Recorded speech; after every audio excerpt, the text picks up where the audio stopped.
Good morning po, mga ka-farm. So muli, nandito po tayo sa ating isa sa exclusive farm and demo area dito po sa area ng San Juan, Batangas. At hindi po ang problema dito. Kalaban natin, climatic condition, insekto, fungus, at syempre, ito po ay first time na hahawakan under a farm TV menu. Ang date po ngayon ay March ano ngayon? 9, 10. 10 ano? 9, 10. 10. March 10. So, tayo po ay mag-first shot. Sa edad po na, ang edad po ng ating bulaklak ngayon ay 10 going to 11 days ba? Yun nga. 11 going to 12 days, sorry. Yan. So, gagamit tayo ng lambo para sa talakitik na mango hoppers. At syempre, yung mga langgam. Sa Bisaya ay lamigas. Tama, lamigas no? Ang aking puntakalan sa protocol ko po ay lata ng sardinas. Kaya kung gagayahin nyo po, ay lata din po ng sardinas ang gamitin dapat ninyo. Yan. Shout out kay Kuya Bebot at kay Boss Mike. Yan.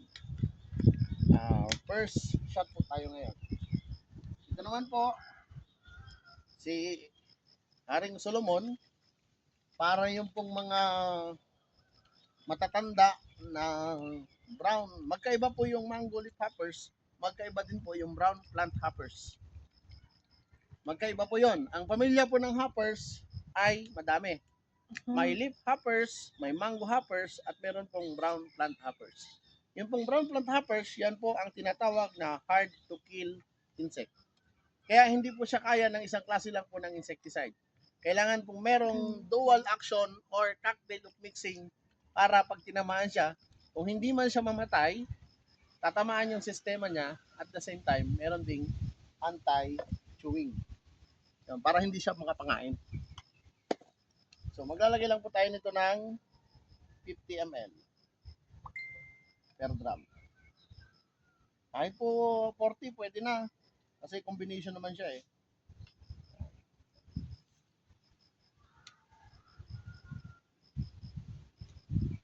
Maliit po itong isang drum. Kaya iba po ang timplada nito. 170 liters lang po itong maliit. Kasi ito kung malalaki ay 200 liters.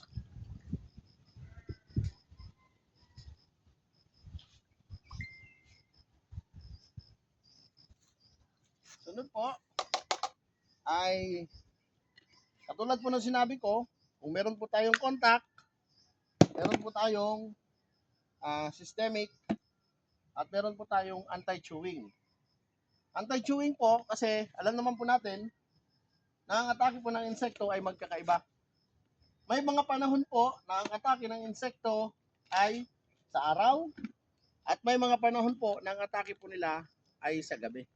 Sila po yung tinatawag natin na nocturnal insect. Kaya kailangan po, meron po tayong tinatawag na anti-chewing. Yun po yung taglay naman ni Cartap hydrochloride,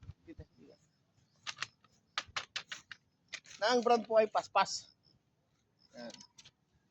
Yan po ay trusted and proven na rin ng Kafarm TV Mango. Pwede po kayo mag-direct message sa akin about po sa chemicals. Doon sa mga manonood, mahirap, hindi na ano. Ito tayo kutsilyo. Ang gunting, no? Yun. Ito po kasi yung pagkapapel niya, matigas.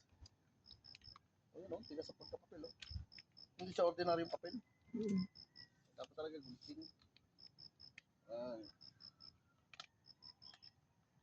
Ito po yung ating Cartap hydrochloride.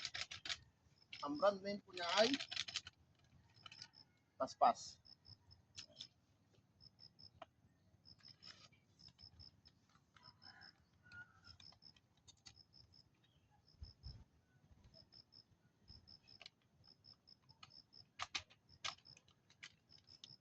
Sunod po,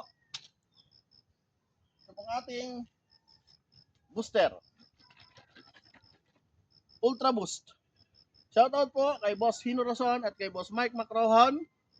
Boss, ito po ang patunay ko sa inyo na ang stocks ko po ay ginagamit ko lamang po sa akin pong mga personal na area. Maliban po doon sa mga solid ka-farm natin na nagkakandak ng trial. Ako po mismo ang nagpapadala sa kanila. Ako po ang nagbibigay ng instruction sa paggamit at lalo tigit yung tinatawag natin na protocol. So ito po ay product ng AgriGo Pro. Ito po ang Ultra Boost. Note, marami pong naglipana na peke nito. Nasa inyo na po yun kung tatangkilikin ninyo. Kung sa akin po kayo bumili, masisigurado ko po na legit ang product ninyo.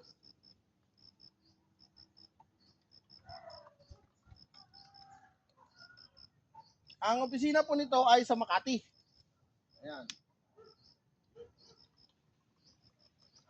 Shoutout kay Boss Mike Macrohon at kay Boss Hino Rason. Ito po yung ginamit ko sa demo area ko po sa CLSU sa Muñoz Nueva Ecija, na naging farmer cooperator ko po doon ay mismong empleyado po ng CLSU, si Kuya Arnex Castillo. Shout out Kuya Arnex Castillo. Ayan.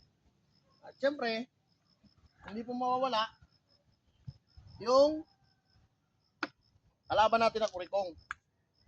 So, yung mga voluntaryo po dito ay bata pa lang ay may kagat na. So, ibig sabihin, meron po silang presensya sa area. Ito po yung tinatawag ko po na secret weapon ko na cocktail of mixing. Pero, huwag niyo pong iisipin na ito po ay illegal na produkto. Ito po ay mga produkto na available sa market at mabibili sa agri-supply na sarili ko pong pag-aaral ang pagtukas ng pagtitimpla nito. Katulad po ng sinabi ko, hindi po ako nakikipagdebate at karapatan ko po na hindi ito isa publiko sapagkat ito po ay nadiskubre ko nung panahon po na matindi ang atake ng kurikong na wala po na lumabas na solusyon. Ito po, sa mga area po na under my protocol at ginagamit namin ay nagbibigay po ng magandang resulta, mga kabayan. At syempre, dahil po ang panahon natin dito ay malamig, mahamog, umiitim ng maaga ang bulaklak samantalang hindi pa naman sila humahaba at yung parang natutuyo. Ito po ang gamit natin. Sa early stage pa lang, Superstar. Ayan. Nakasil po yan para maniwala kayo. Ayan. Gagamit lang po muna tayo niya ng 70 ml. So, 35 ang isang puno dito. Ayan. Kasi po, maraming klase po ang fungicide. Una, contact. Sunod, broad spectrum. Dito po ay systemic. Magkakaiba po sila ng mode of action. Magkakaiba ng active ingredients. Magkakaiba din po ng bisa.